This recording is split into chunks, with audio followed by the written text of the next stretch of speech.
this video, we're going to show you some strengthening to help protect the knee. The first one we're going to do is actually a squat. Now, a lot of times people think, okay, squats for this area, how does that strengthen knee?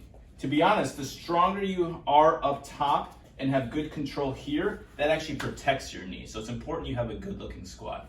Dr. Jason's going to show you, step forward just a little bit. Okay, a proper squat. Go ahead and drop down. So think of head, hips, feet. Head up, hips forward, feet down.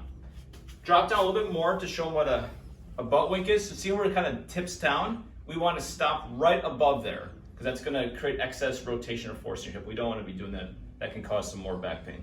Go back up. So ideally, this is more important about form, but try to cycle and do 10, 20 reps just until you get a little fatigued out. That's enough. If you feel like you have a little balance or you need more like a safety cushion, if you don't feel strong enough, you can slide a chair forward, and this is just like a touch and go. And if you need to, just sit down, it's no big deal. That way you feel a little bit more comfortable that you're not gonna tip backwards. This is beautiful. Okay, the next one we're gonna do is a terminal knee extension. So you'll need a band at home. Get one of these off Amazon, they're pretty cheap. I'm gonna simulate you wrapping around a door or some object at home, maybe a coffee table, something that's fairly heavy.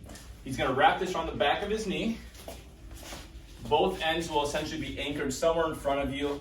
You'll have to play with the distance to the object you're tied off on. Start with the knee slightly flexed, and you're gonna lock it up. And that's gonna activate the muscles behind the knee. And what we're doing is we're strengthening those muscles. Do a set of 10, maybe upwards of 20, just so you have a nice little burnout session. And ideally, if you can repeat this, I mean, I would probably say every day would be ideal, but every other day at home would be okay. Obviously, the more you do with this, the stronger you'll get. And same thing, if you come forward, backwards, if you come closer, it's gonna be less aggressive. If you slide backwards, create more tension, it's gonna be a little more difficult. Okay?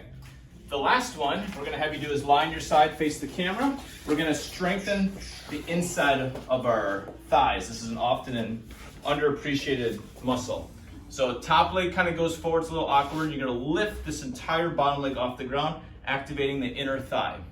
Squeeze, hold for a couple seconds, really activate that muscle, drop it down, and then cycle through 10, 15, 20 times just until you get a little muscle fatigue in that area.